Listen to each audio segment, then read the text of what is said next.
Aujourd'hui, nous voyons au moyen d'un miroir, d'une manière obscure, mais alors nous verrons face à face. Aujourd'hui, je connais en partie, mais alors je connaîtrai comme j'ai été connu. 1 Corinthiens 13, 12. Il sait tout à notre sujet. Il connaît notre passé, notre présent et notre avenir. Il connaît nos pensées et il sait tout ce que nous faisons. Quand nous le verrons, nous connaîtrons tout. Au ciel, il n'y aura aucune question. Nous connaîtrons toute personne et toute chose. Là, il n'y aura plus d'étrangers. Nous constatons que les 4 êtres vivants avaient des apparences différentes dans le livre de l'Apocalypse. Le premier être vivant était semblable à un lion, le second à un veau, le troisième avait la face d'un homme, et le quatrième être vivant était semblable à un aigle qui vole.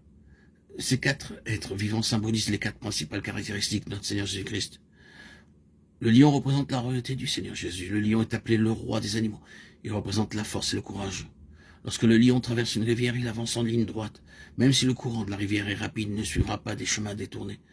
D'autres animaux sont effrayés, mais le lion ne l'est pas. Même un homme vigoureux sera emporté par le courant de la rivière, tandis que le lion avance en ligne droite. Ainsi, nous devons recevoir la nature de notre Seigneur Jésus-Christ, une nature semblable à celle d'un lion. Le second être vivant était semblable à un veau.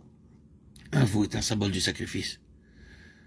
Le Seigneur Jésus-Christ s'est livré lui-même comme notre sacrifice d'expiation, de culpabilité, d'action de grâce, comme notre offrande et comme l'Holocauste. Grâce à son sacrifice, il a pourvu à tout. Il est mort à notre place, il a pris sur lui nos péchés, il est devenu notre sacrifice d'expiation. Il a pris sur lui notre jugement et notre condamnation. Il est également notre sacrifice de culpabilité. Bien que nous soyons nés de nouveau, nous commettons des péchés en pensée, en parole et en acte, quand nous sommes trompés par l'ennemi. Notre Seigneur est notre sacrifice de culpabilité, afin de nous purifier de toute souillure qui pénètre en nous après notre nouvelle naissance. Il est aussi notre sacrifice de paix. Lorsque l'ennemi introduit quelques craintes dans nos cœurs, nous allons à lui. Il nous dit alors, je suis ton sacrifice de paix, n'aie pas peur. Je suis avec toi, je ne te délaisserai point, et je ne t'abandonnerai point. C'est de cette façon qu'il nous donne la paix intérieure. Il est aussi notre offrande de gâteau, il nous accorde de façon quotidienne la force pour nos fardeaux. Il est encore notre holocauste afin de nous rendre parfaits. Il nous dit, soyez donc parfaits comme votre Père Céleste est parfait. Matthieu 5, 48. Comment pouvons-nous être humains, parvenir au trône du Seigneur Jésus-Christ? Tout simplement, en le voyant comme un veau. Il nous dit, je suis ton holocauste. L'holocauste représente la vie parfaite de notre Seigneur Jésus-Christ. Il est notre perfection et notre justification. Le Seigneur vivant devient lui-même notre perfection. Nous devons réclamer par la foi la perfection, la justice et la sainteté du Seigneur Jésus-Christ. Il est notre sanctification. Si nous essayons de devenir saints par nous-mêmes, nous serons défaits et confondus. Mais par la foi, nous devons dire, Seigneur, tu es ma perfection, tu es ma sanctification, tu es ma vie, tu es ma force, et tu es tout pour moi. Ainsi, le veau nous rappelle que le Seigneur Jésus-Christ est devenu un sacrifice parfait en notre faveur. Il est notre sacrifice d'expiation, notre offrande de gâteau, notre sacrifice d'action de grâce et notre holocauste. Dès les chapitres 5 et 6 du Lévitique, nous sont donnés les détails concernant ces sacrifices. Le Seigneur Jésus-Christ lui-même est le seul sacrifice grand et parfait. Nous pouvons aller à lui et lui dire, Seigneur, je suis souillé par mes pensées, mes paroles, mes actions. Veuille me laver, me purifier et m'épurer dans ton sang précieux. C'est de cette façon que nous pouvons réclamer jour après jour son sang précieux pour notre purification. Le veau nous rappelle aussi que le Seigneur est celui qui porte nos fardeaux. Nous pouvons nous décharger sur lui de tous nos fardeaux. Déchargez-vous sur lui de tous vos soucis, car lui-même prend soin de vous. 1 Pierre 5, 7. Il peut porter nos fardeaux personnels, familiaux et ceux de l'Église, et nous accorde une grâce et une force supplémentaires pour porter nos fardeaux. Le troisième être vivant avait la face d'un homme. Ceci montre que le Seigneur connaît toutes nos faiblesses. Car assurément, ce n'est pas à des anges qu'il vient en aide, mais c'est à la postérité d'Abraham, Hébreux 2,16. Si le Seigneur avait voulu, il aurait pu venir dans ce monde sous la forme d'un ange. Mais il s'est fait homme de sorte que nous pouvons aller à lui en toute liberté.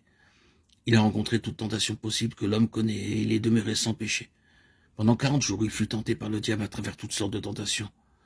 Je sais par expérience que mon Seigneur connaît toutes mes faiblesses, mes manquements et mes tentations. Il est mon souverain sacrificateur et je peux aller à lui sans aucune crainte et lui dire librement toutes choses. De la façon suivante, Seigneur, c'est vrai que j'ai fait toutes ces choses, j'ai failli à ton égard. Je t'ai attristé toujours à nouveau. J'ai péché contre toi. Aie pitié de moi, lave-moi. Nous pouvons aller à lui avec hardiesse et il nous lavera, nous purifiera et nous relèvera. Toujours à nouveau, car il est notre souverain sacrificateur, miséricordieux, fidèle et vivant, qui fait propitiation pour les péchés du peuple.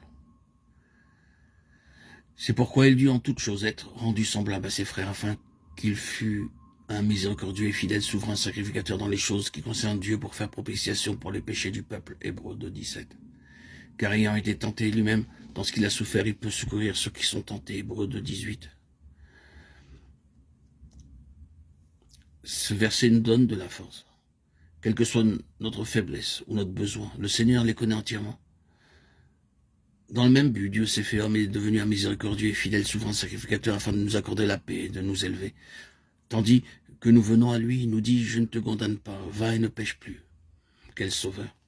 Le quatrième être vivant était semblable à un aigle qui vole. L'aigle vole très haut et bâtit son nid en des endroits élevés. Quand les jeunes aigles sont nés, la femelle casse le nid, les aiglons tombent du nid brisé, Deutéronome 32:11. Il s'écrie « Ô mère, ne sois pas si cruelle, aie pitié de nous. Nous sommes jeunes, nous ne pouvons pas voler, veuille nous aider. » Alors tout de suite, la mère aigle vient sous eux pour les porter sur ses ailes. Après avoir volé une certaine distance, elle les lâche de nouveau, puis les reprend sur ses ailes. Elle accomplit ceci à maintes reprises, de sorte que les aiglons apprennent à voler très haut. C'est aussi le plan de Dieu. Il brise nos plans et enlève nos amis, nos relations, tout ce que nous possédons pour nous aider à voler très haut et à chevaucher sur les lieux élevés. De là, nous pouvons contempler sa beauté et sa gloire. Le Seigneur brise tous nos plans. Il enlève nos amis, jusqu'à même notre argent. Et c'est de cette façon que nous apprenons à voler haut et que nous apprenons aussi à mettre une pleine confiance en notre Seigneur, à venir à lui parler et à lui obéir. Dieu devient alors tout pour nous. Ceci donc est le message des 4 êtres vivants cités dans le livre de l'Apocalypse.